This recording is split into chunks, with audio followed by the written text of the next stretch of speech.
Bab 64. Setelah mereka semua membereskan kerusuhan yang mereka buat, mereka segera menuju meja makan. Di sana Kinan dan Dandira sudah menunggu dengan meja penuh dengan hidangan yang tersaji. Tak lama kemudian Pak Salim, Bu Wulan dan Kuin pun menghampiri mereka. "Mama, Papa," seru Kuin berlari memeluk Dira dan Kinan segera bergantian. "Sayang, Mama kangen banget." Kuin juga kangen banget sama Mama, imbu Kuin sambil mengecup kening, pipi kanan dan pipi kiri Dira. Kuin lalu menghampiri Kinan dan menghambur dalam pelukannya. Muah, muah, kecupan di pipi kiri dan kanan dari Kinan untuk putri kecilnya. "Papa kangen banget sama kamu sayang, anak Papa makin cantik ya," imbu Kinan sembari memeluk erat putri cantiknya itu. Dira segera beranjak dari duduknya lalu memeluk Bu Wulan dan Pak Salim secara bergantian. "Mama, Papa, sehat kan? Apa Kuin merepotkan?" "Maaf ya, Pa, Ma, kami merepotkan." "Tidak, Nak. Kalian tidak merepotkan. Kuin sama sekali tidak merepotkan," kata Bu Wulan sambil membelai lembut wajah Dira. "Iya, Dira. Putri kecil kamu sepertinya sudah mulai dewasa, sama sekali tidak merepotkan," sahut Pak Salim dengan tawa kecilnya. "Syukurlah, Pa, Ma." "Ma, peluk Dira kembali," kata Dira pada Bu Wulan. Bu Wulan pun dengan senang hati memeluk Dira. Dira memeluk Bu Wulan dengan sangat erat. Bu Wulan seakan paham dengan kerinduan Dira pada sosok seorang ibu. Dira menitikkan air matanya. Kinan menurunkan Kuin dari pangkuannya, lalu menghampiri Dira seolah tahu apa yang sedang dirasakan istrinya. "Sayang, ayo kita makan." "Yang lain udah nunggu tuh, lihat wajah kelaparan mereka semua," sahut Kinan sambil melirik ke arah Jerry, Raihan, Arka, Lena dan Aili. Dira melepaskan pelukannya. Bu Wulan menyeka air mata Dira lalu mengecup kening Dira dengan penuh kasih sayang. "Ayo sayang kita makan, pasti cucu Mama yang di dalam sini udah lapar juga," imbu Bu Wulan. Dira hanya mengangguk dan tersenyum. "Ayo, kita makan. Setelah makan kalian semua cepetan pulang ya," usir Kinan dengan halus. Iya Ken. "Kita juga paham kali," ceplos Jerry dengan kesal. "Udah ayo kita makan, nggak usah dengerin bos kalian yang bawel ini," celetuk Dira yang diiringi rawa kecil mereka semua. Kinan melirik tajam ke arah istrinya namun Dira membalasnya dengan senyuman imutnya. Mereka yang menyaksikan pemandangan kehangatan sebuah keluarga, melihat sisi lain dari seorang Kinan.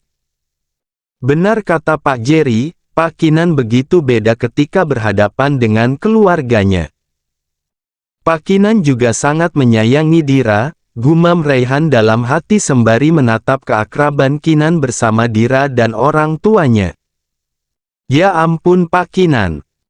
Di balik sikap dinginnya ternyata beliau penyayang banget. Aduh Pak Kinan jadi ngefans deh, gumam Lena dalam hati. Ternyata Pak Kinan memang sangat berbeda kalau sama keluarga apalagi sama istri. Sayang banget sama Kak Dira juga cantik banget. Seandainya Arka bisa seramah itu sama aku pasti bahagia, gumam Aili dalam hati sambil melirik ke arah Arka, lelaki yang telah memikat hatinya sedari dulu. "Kak Dira, aku berharap kakak adalah kakak kandungku. Saat ini aku merasa bahagia, melihat keluarga kakak Kinan begitu mencintai kakak. Aku harus melakukan tes DNA diam-diam untuk menjawab keraguan di hati aku," gumam Arka dalam hati. Selesai makan bersama, Arka menuju halaman belakang rumah Kinan.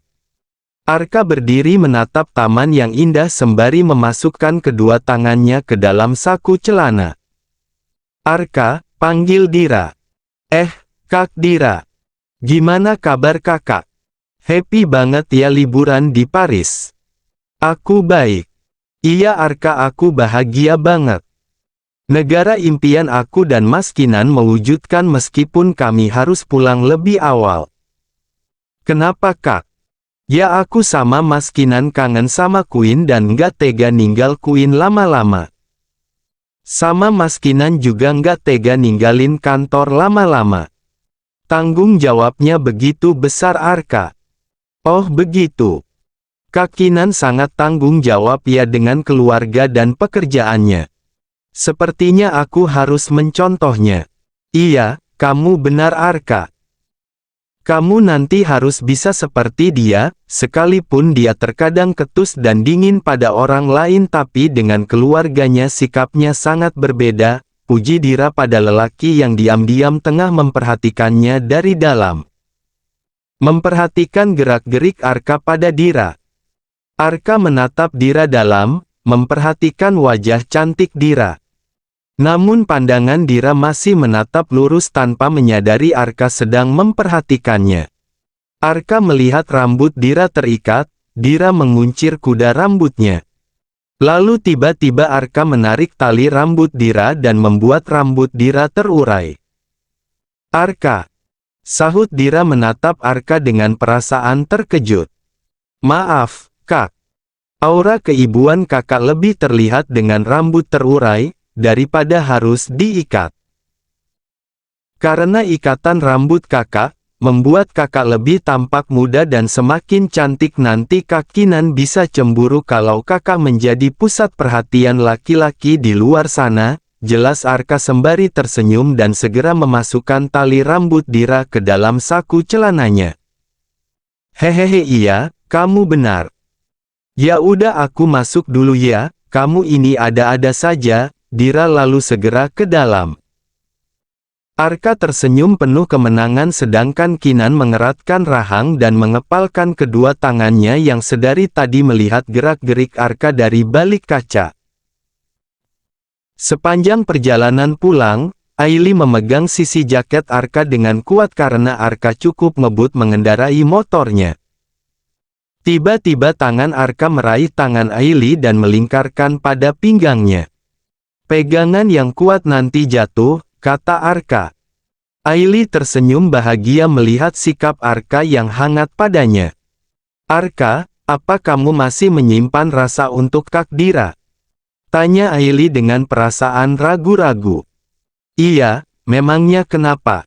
Apa kamu masih belum sadar kalau Kak Dira sudah milik orang lain? Aku sadar sepenuhnya Aili. Entahlah setiap kali aku menatapnya, rasa itu selalu muncul. Aku ingin sekali memupus rasa ini. Kenapa aku tidak jatuh cinta denganmu saja ya? Mungkin aku tidak akan tersiksa. Celetukan Arka membuat Aili berdecak. Membuat jantungnya berdegup dengan sangat kencang. Kenapa kamu tidak berusaha jatuh cinta padaku Arka? Tanya Aili dengan polos. Karena kamu terlalu manja, terlalu bawel, terlalu cerewet, terlalu banyak mengeluh dan selalu merepotkan, cerocos Arka dengan senyum tipisnya. Iya aku tahu aku memang seperti itu. Semua yang buruk ada sama aku, kata Aili dengan perasaan sedih. Dan satu lagi, kamu terlalu mudah marah dan tukang ngambek. Imbu Arka sambil terus fokus mengendarai motornya. Aili hanya bisa menghela nafas panjang dan mengerucutkan bibirnya. Senin pagi, seperti biasa.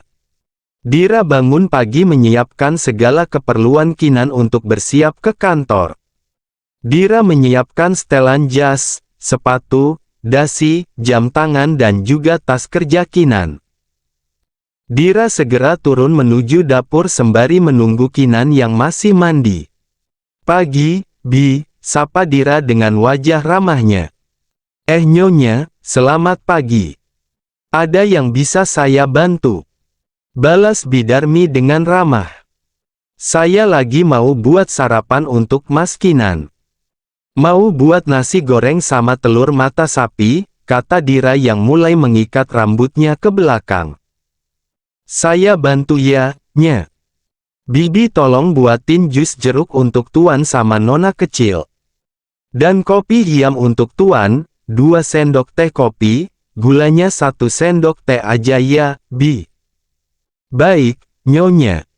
Dira pun segera mulai memasak nasi goreng dan telur mata sapi favorit suami dan anaknya. Setelah selesai, Dira segera menatanya di meja makan. Lalu menuju ke kamar memanggil suaminya untuk sarapan. Mas, kamu sudah selesai siap-siapnya? Tanya Dira pada Kinan yang sepertinya kesulitan mengancingkan lengan pergelangan ke mejanya. Dira menghampiri suaminya dan membantu mengancingkan lengan pergelangan ke meja tangan Kinan. Lalu Dira memasangkan dasi untuk suaminya dengan cekatan. Kinan hanya bisa menatap wajah cantik istrinya dengan rambut yang masih terikat ke belakang. Kamu kalau rambutnya diikat gitu jadi lucu. Kamu beneran kelihatan muda sekali. Kamu kelihatan fresh, sayang. Aku jadi makin cinta sama kamu, goda Kinan dengan tatapan yang penuh cinta pada istrinya. Gombal kamu, Mas, lanjut Dira sembari memasangkan jam tangan dan jas pada suaminya itu. Beneran, mana pernah aku bohong? Iya, kata-kata kamu persis sama yang dibilang Arka kemarin.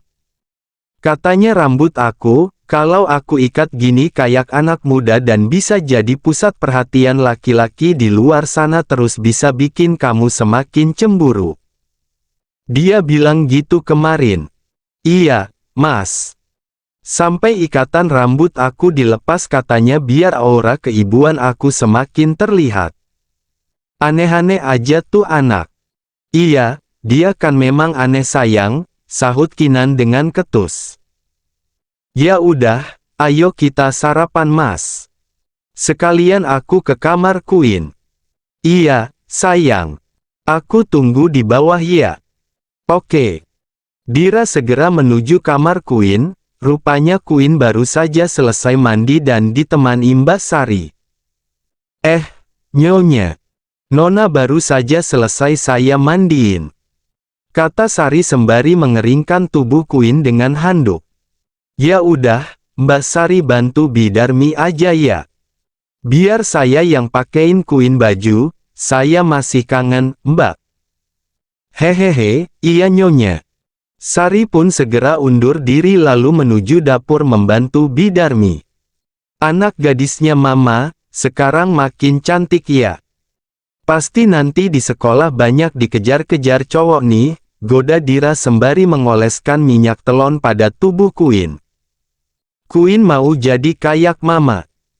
Mama cantik, pintar, jago masak, bisa berantem dan disukai banyak cowok, celoteh Queen yang membuat Dira menjadi gemas.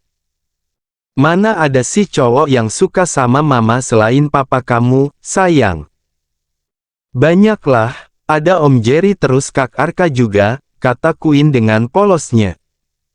Set kamu ini suka bergosip. Pasti kebanyakan bergaul sama Mbak Sari jadi suka bergosip, kata Dira dengan tertawa kecil. Ya nggak apa-apa dong, Ma. Kalau Mama disukai banyak cowok, Queen jadi bangga berarti Mama hebat, imbu Queen dengan tawanya.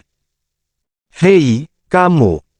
Anak Mama ini benar-benar sudah mulai beranjak dewasa pasti sering nonton sinetron juga kayak Mbak Sari. Hehehe iya juga sih Ma. Kalau nggak sinetron ya acara gosip, kadang Queen sampai bosan.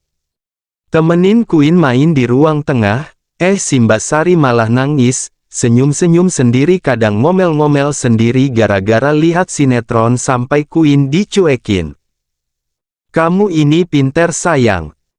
Bilangin aja sama papa kalau kamu dicuekin sama Mbak Sari, biar diomelin tuh Mbak Sari, sahut Dira yang diiringi gelak tawa Queen. Tapi Mbak Sari baik kok Ma. Baik seperti Mbak Mira. Dede bayinya kapan keluar sih, Ma? Queen udah nggak sabar pingin ngajak main. Masih 8 bulan lagi, sayang. Ya udah ayo kita sarapan, papa udah nunggu. Iya, ma. Mama lo yang masak, nasi goreng sama telur mata sapi. Asyik, Queen kangen sama masakan mama. Kata Queen dengan semangat. Pagi, pa, sapa Queen sambil mengecup pipi papanya. Pagi sayang. Ayo berdoa dulu sebelum sarapan. Kata Kinan. Siap, pa. Queen memimpin doa untuk sarapan pagi ini. Mereka bertiga segera makan bersama. Dira sangat senang melihat suami dan anaknya makan dengan lahap hingga tak bersisa. Selesai sarapan, Kinan segera bergegas berangkat ke kantor. Tak lupa memberi kecupan untuk anak dan istrinya. Tanda hubung, tanda hubung, tanda hubung. Sesampainya di kantor, Kinan segera menuju ke ruangannya. Tak lama kemudian, Jerry datang membawa hasil syuting kemarin pada Kinan. Ken, ini hasil syuting kemarin. Coba elo cek. Kata Jerry sambil menyodorkan keping DVD pada Kinan. Tanpa banyak bicara Kinan segera memutar dalam laptopnya. Kinan takjub dengan akting natural Arka, Queen dan juga Ailey. Nggak ngangka akting mereka sebagus ini. Mereka sangat natural sekali. Tapi kenapa elo main mutusin gitu aja, Jer? Kalau bukan karena Dira yang udah nenangin gue, beneran gue hajar. Apalagi ngajakin si Arka, gerutu Kinan. Sorry, Ken. Gue terpaksa ngelakuin ini. Alex kembali dan dia menyebotase ide dan meniru produk frozen food kita. Bahkan dia juga menghubungi Arka untuk menjadi bintang iklannya. Sepertinya ada mata-mata di perusahaan kita. Mata-mata Alex. Sial. Umpat Kinan dengan menggebrak meja kerjanya. Untuk apa dia ikut campur urusanku? Bukankah dia tadinya merintisnya di Malaysia? Kenapa dia kesini dan mengusikku? Apa elo lupa? Dia sepupunya Natasha. Bisa jadi dia balas dendam karena perusahaan orang tua Natasha elo ambil alih. Tapi sudah jelas, mereka bersalah. Dan asal elo tahu yang membantu merintis bisnis orang tua Natasha adalah gue. Dan 65% saham milik gue dan sekarang semua itu udah atas nama gue. Sialan mereka. Benar-benar keluarga yang licik. Dan elo tahu kan Natasha deketin gue untuk apa? Untuk ambil semuanya dari gua. Brengsek si Alex. Kinan begitu geram dengan ulah Alex, berani-beraninya ia membangunkan singa lapar yang tertidur. Makanya Ken, gue cepetin proses iklannya. Gue nggak mau keduluan dia dan yang jelas kita harus menemukan mata-mata itu. Sekarang juga kita buat acara peluncuran produk frozen food kita. Undang semua kolega, investor dan klien kita termasuk Alex. Undang juga seluruh stasiun televisi di saat itu juga kita launching iklan yang kita buat. Harus sekarang dan cari mata-mata itu periksa seluruh televisi di kantor dan di pabrik jangan sampai ada yang terlewat. Siap, Ken. Sekarang juga akan kita kerjakan. Gue permisi ya. Jerry segera pergi meninggalkan Kinan yang begitu kesal dengan Alex. Manusia yang super licik. Kinan menghela nafas panjang menyandarkan kepala pada kursi kerjanya.